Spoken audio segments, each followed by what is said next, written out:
Abusua medin de Reverend J Kodie. Nanso e da fofo Nyankopon te asefo na ye. Ye ba besua Nyankopon asem ana ubeti Nyankopon asem.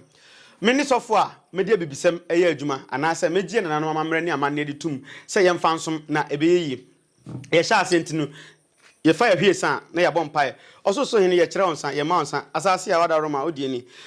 So ta no wada roma Techiman bo chiro kwakon so nto anya ma wada roma. Ahoma mo Ghana ane abibrem nyina mada roma asase nnua mo mfa mfra mo ye adwuma mada roma mo so mo mra magin bi na monnom e ba weti odoma kuma asem monnom na mo moe de oyare mo fa so nsa yare de ohia ba de ohia sika de ohia adwuma no mo fa so na mo moa no bibia wie na bibia koso a ye de aseda ma nipa bonefo e ka ono nko na nim guase ha ne amane aba de mutumfo no wante a Techiman bo chiro nso nto anya ma munja ne kwan nyaado ene ye no ehye Nyankopon asem me pa cho said me bom din kire o me din de Reverend J Kodie. Ya the Bible adwuma 6 and 7 book of Moses nso ha Quran enso e wa ase numa ni ye ni nyina adwuma benne ye fa ya asem no afitro konkro nim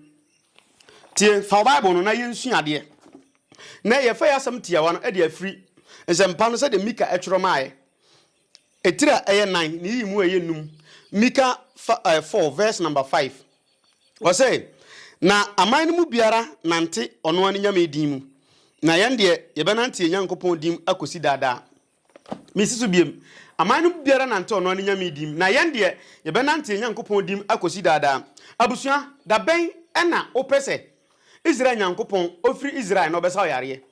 wadwuma nkoye usika sem nkoye da ben na opese Israel Nyankopon fri Israel no besa yare wa bra ya tworo Bible ni mu se oman bia nante ono ani nyame dim enti uhwe amaman ayewo obia kurobia ye fada uboni a oboda uro kokonkokon na nase amanfo na nase ochena ye nyina ye nhye wa himfie na nase ochena santema ye nyina ye nhye Kumasi bunuma ye nyina ye nhye Techiman ochema ye nyina ye nhia ga ye nyina ye nhia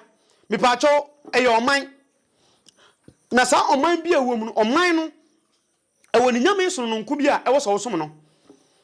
na sa oyare a sa nyame no ene betimi aboa wo ayiwu hawo ede afiri ho sa nyame no ene betimi aboa wo ayiwu amane ede afiri ho nom ede ama wo afi na uko import nyame foforo amanaba se wa wale egu se wa dwuma esai se osika sema ayebasa dabi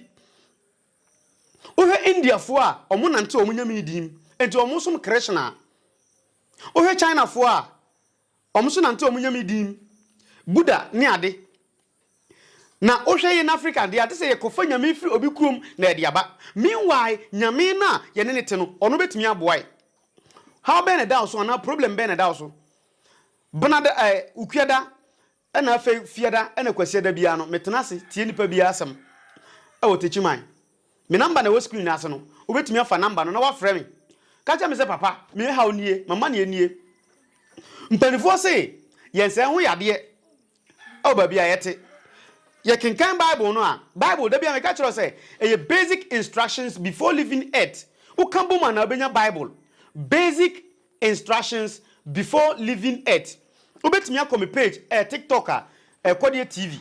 Facebook Kodie TV GH YouTube Kodie TV J Kodie na dia soso me videos bebre beba na wanya bi ahwe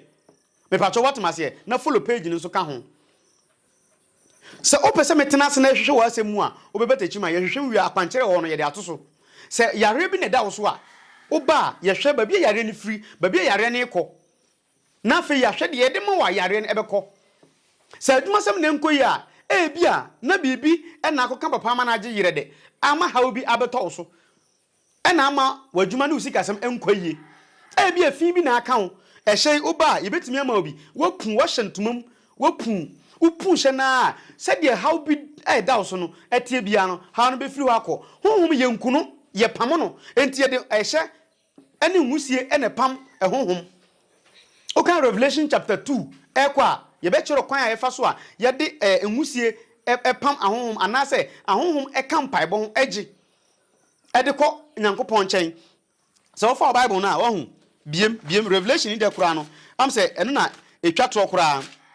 Revelation chapter 8 verse number 2 or say ahotew fo mpaibo se oye hotew ni na obọ mpai a ade se ka ho eye husie menuanum romanfo na gidifo metutwem omo tie me kanya me asem adi sem tin watwe yimum yenu o se na me hunu abofo baason a ogina Nyankopon anim no na omema won totorobento nso na obofo foforo ba begina afarobochia no na okura sikahwam kruwa na omema won enuhwam pi se onfanka ahotewfo mpaebo ho sika afarobochia a esi aduhwam no anim no na nuhwam no musie nuhwam no enmusie ma mefa bi ngum nkyerɛw nuhwam no bi nie ohu odi gum a tie afo se na nuhwam no wusie agi free obofo ni nsam agi ompa ebokoduru Nyankopon anim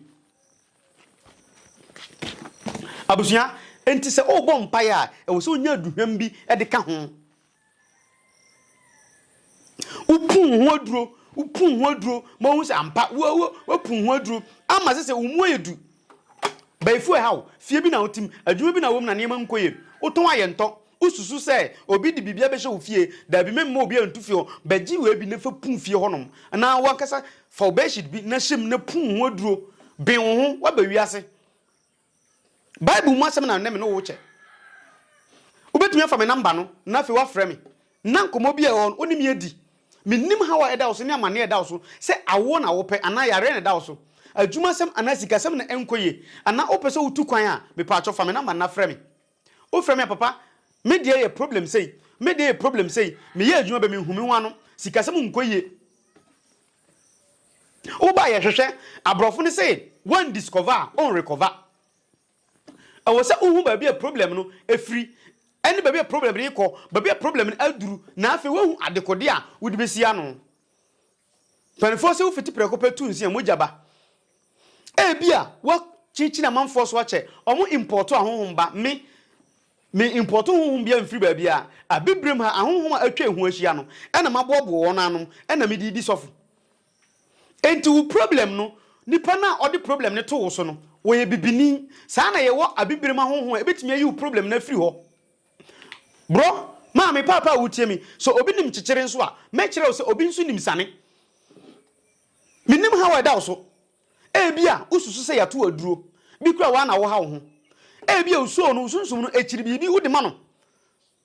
but so what mase what na so ndem bo nsem abre me ntena ha mbom nsem me ba ye bisa yesu se na Nyankopon honhom wo me so me nso Nyankopon honhom wo me so enti honhom na wo me so no eno na me di bisa asem na fe ma hu ba bia problem ni free ni de me de kana problem no ebe solve obetumi afa me number no wase na wo frɛ me na ye di nkomo emfa ho ni ba bia wo tuanamon panifo so te fa ko a sabi wo te wade so enti ade na wo te so no sɔre wo so wo sɔre wo sa ade ne so a Nyankopon te asefo no ɔno ankasa bɛboa wo ama de wo hwɛ no wo nsa timi aka minnim ade a akyere wo so e wasetenam ani abrabom ye obi wo a ye de ahaban ye posa ahaban ma no na wo adware ahaban ye wo nubrane hahama bebre a ya hyesi ho de ye hye wo da the same de ye hye e wo kukuom de ye hye wo kuram ye hye bi ma wo na wo adware bi se ahobanbɔ na wo pɛ ahobanbɔ na ye wo ma hodo bebre o frɛ me a na ye di hu nkomo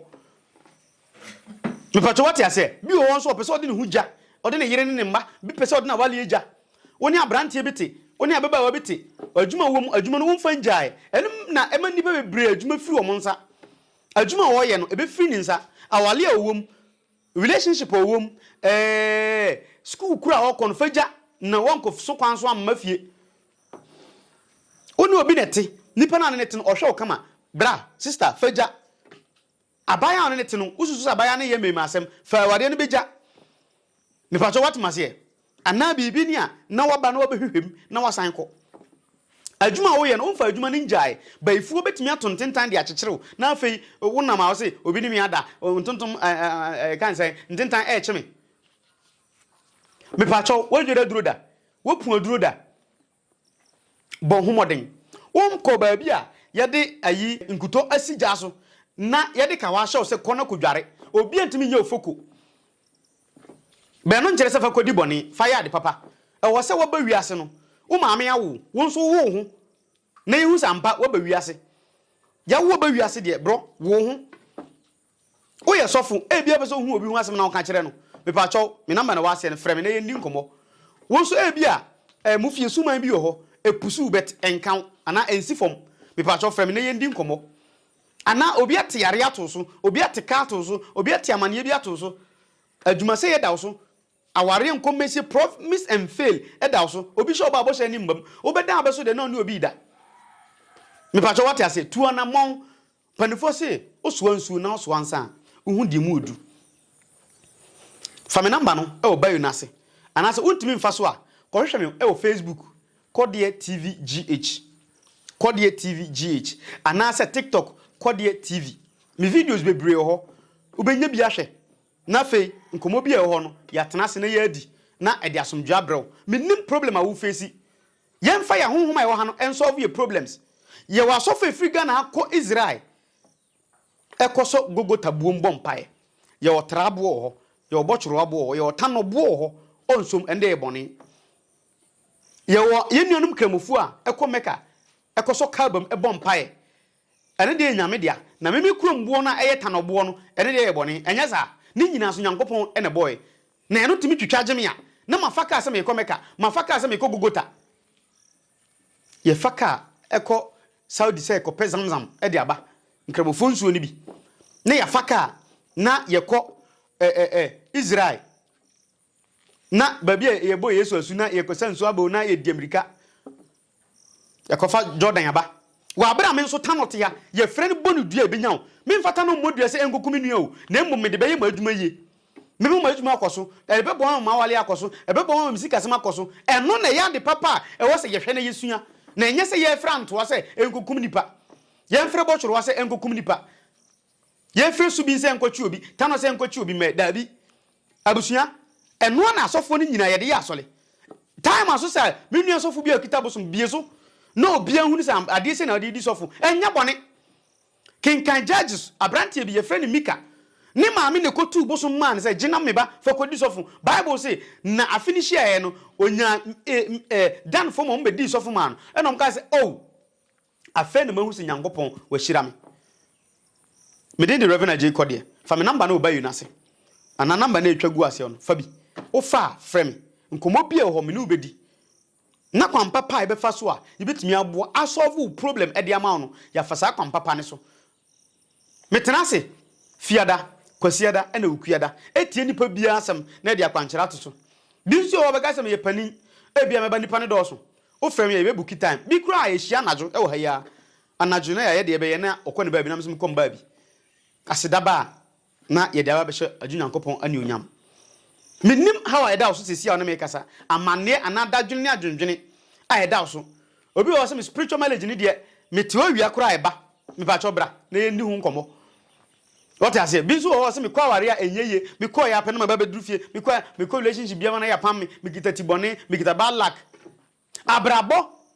ye the good luck enebo adia obitimi froka osi fo mana ka na hwe ase ese papa o lucky o ka ni timi hwe ase na nipa ni nyina wu na aka ba ko ese maami we di o lucky o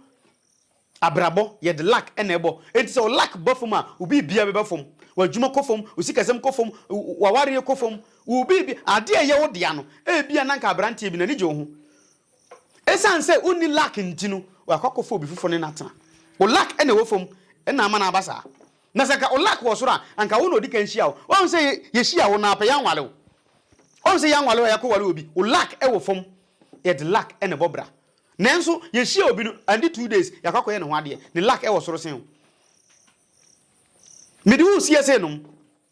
enti fa me number no na frɛ me me di the Reverend J Kodie obetimi ahwehwɛ me o TikTok Kodie TV anase YouTube Kodie TV na obo J Kodie na so Kodie TV J Kodie anase Facebook Kodie TV GH Kodie TV GH Kodie no KODIE Kodie now the TV asoso now the GH asoso oka obia be hu me de wasi nyame pa da foforo me no ye be se ehia e wa fidie wi aso ana na otwe da sende me no be se ehia o afidie wi aso bona da bia no hwemanim e Royal TV na ye mbɔ nkomo awia abrabo no mienu e kɔ no hia me e Royal TV so na me no ye ndi nkomo bebre na de me de usi ase no fa me number no na frɛ me Minim how bia wo face no frɛ me na wone me endi ho nkomo amane bia wo namu no frɛ me na wone me endi ho nkomo otwedi ampon Nyankopɔn twedi ampon kwa me tete kɔfra mo ano ɔno obedi me no yasɛm ɛde amae na wagye afiri atamfo nsam me bɔ mpae esan sɛ me de nesom no aba na wieye ɔsoso hini me pagya nsan de kyerɛ wo asase a wada roma ɔso nsani ahoma mo Ghana ha nyina mada roma mo mbenum sɛn ɛnesom yɛ de aba na wieye de ohwɛ bi de nya akomapa monum na mommo ano nsu ahodo matwa hu ahia so ta no wada roma bagin sen trabo wada roma Techiman bo churo kwaku nsu onto anyama wada roma munyina monum sa monka mom na mommo moma de haw ne amane da no so no munyim firi omo so de opa bibi ade abo abusua no monum na mommo ano de adwembone woni tim de mom adwembone hwe ne so obedwune ho adwembone a saa adwenko na wadwene mom ahom mohom yenu enko no so moye ne saa aseda bia ho ne yede be ma nipa bone fo ompa yie na opa ya nimguase opa ya wale se ote yale ato yeso de mutunufo no wante a momfa no mansamanfo anya ado abusua yede wasi fa number no na frɛ me bibia ni a na otweda sene ye be senhia shalom peace olivoa